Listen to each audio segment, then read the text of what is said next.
I bé, el món del còmic té la mirada posada a Benetússer. Allí viu Cristina Duran, una de les il·lustradores valencianes més reconegudes i Premi Nacional del Còmic 2019. Al seu estudi, la Riuada obligarà a fer una reforma integral, però sobretot ha perdut l'arxiu amb treballs que tenien un gran valor sentimental. Cristina Duran selecciona d'entre els originals que va poder salvar de l'aigua aquells que vendrà. És dur, diu que són fills per a ella, però la situació que tenen per davant mana. Mentrestant, Miguel Àngel Giner, company de professió i de vida, va presenciar com l'aigua llançava a perdre el 60% de la seva biblioteca de còmics que comença en l'adolescència. Avui retalla la primera fulla, on estan les dedicatòries, abans de tirar-los definitivament.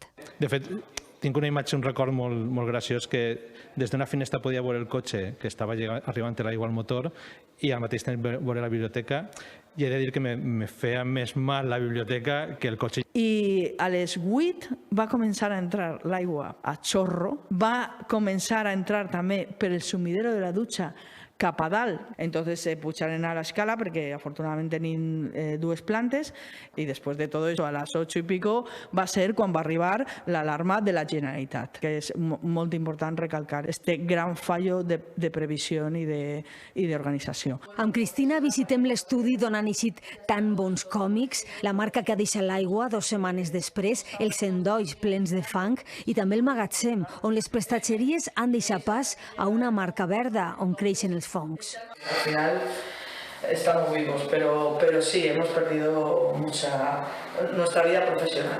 Necessitaran mesos per reactivar aquest estudi com a centre de treball, però prometen dibuixar aquesta tragèdia. De moment, porten ja un quadern de bitàcola. Jo vull fer coses de més entreteniment, però la vida cada vegada me torna a posar dins d'un drama i m'obliga a tornar a contar-lo, no? I jo crec que sí, jo crec que eixirà d'ahir al final una història perquè no puc evitar-ho, no podem evitar-ho. Si ho han contat d'altres persones, com n'anem a contar esta que l'han viscut en primera persona?